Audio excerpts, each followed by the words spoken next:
Pronouns, Part 3. Impersonal use of personal pronouns. It can be problematic. When it's the subject of the sentence, it has the potential to be ambiguous. Even when it's used to refer to something that doesn't have a clear antecedent, it can also be quite ambiguous. So just be very careful of how you use it. Don't overuse it. If you see it in the position of the subject, take a closer look.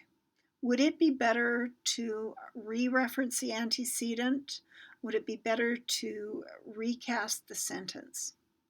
Now, there are a few conventions that we use where it does sit in the position of the subject and it's just absolutely fine because it's been used for a long time and we understand what it means and there's no ambiguity.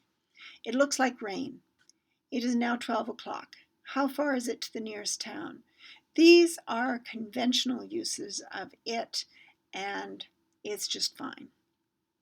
Here's some other examples of problematic personal pronoun usage. All those planning to attend the meeting should get your registration fees in on time.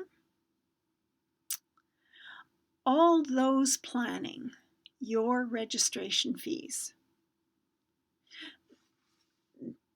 This use of pronouns doesn't really match. It doesn't harmonize. It doesn't seem like it refers to the original antecedent. We can use a better construction. All those planning to attend the meeting should get their registration fees in on time. Those there. But I think it would be better to recast this sentence. Registration fees must be in on time for those who plan to attend the meeting. Much more clear. So collective nouns as antecedents. I talked a little bit about this in the other lecture. But nouns that are singular in form but plural in meaning use a singular or plural pronoun according to the meaning of the sentence. So make sure that you're clear on the context. So as I mentioned in the other lecture, when we have a collective noun where the individuals within the group are acting as a cohesive unit, then that is singular. So the group chose Marina as its leader.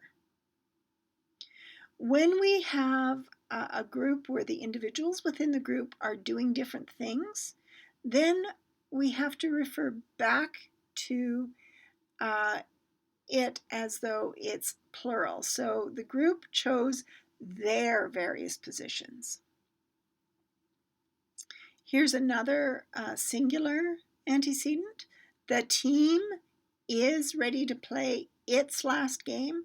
All the individuals within the team are acting as a unit.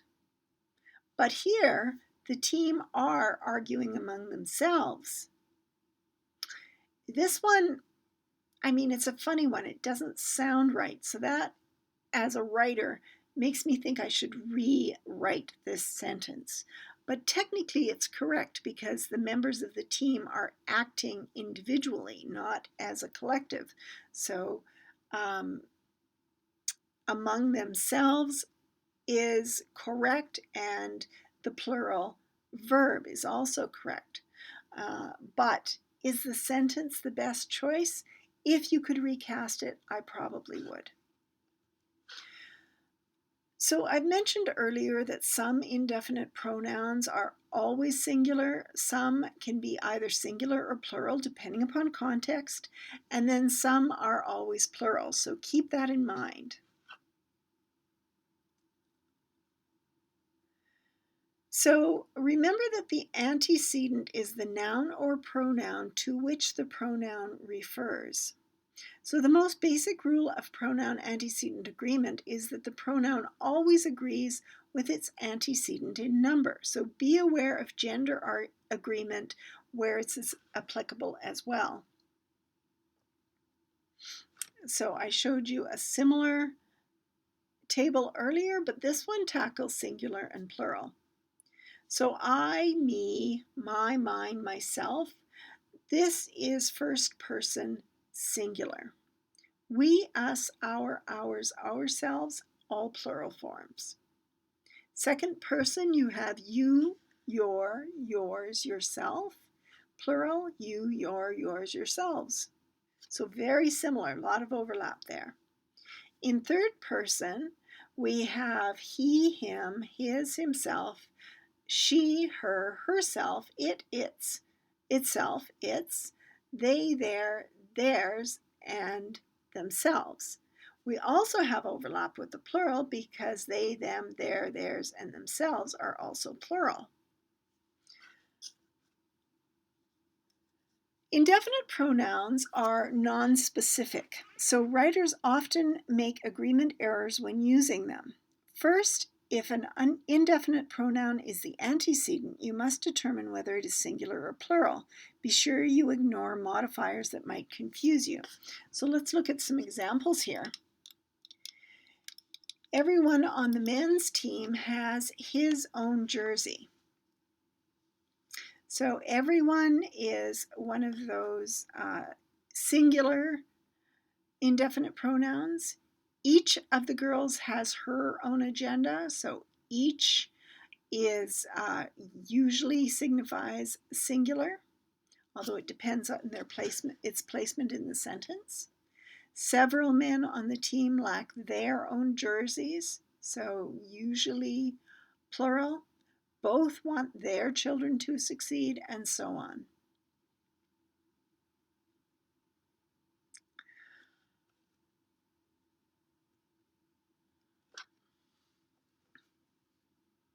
So we talked about this a little bit in the lecture on subject-verb agreement. So again, avoid assumptions.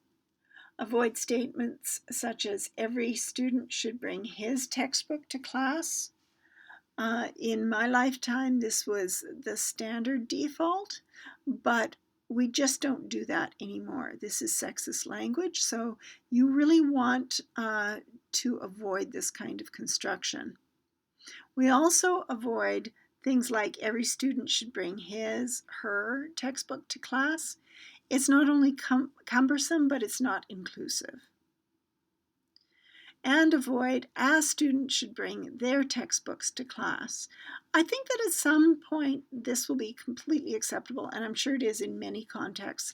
But most style guides still suggest that in a sentence like this where it's easy to recast, you should. So be aware that a lot of these sentences that are meant for sort of a generic audience, super easy to recast them. Students should bring their textbooks to class. It's a better sentence anyway.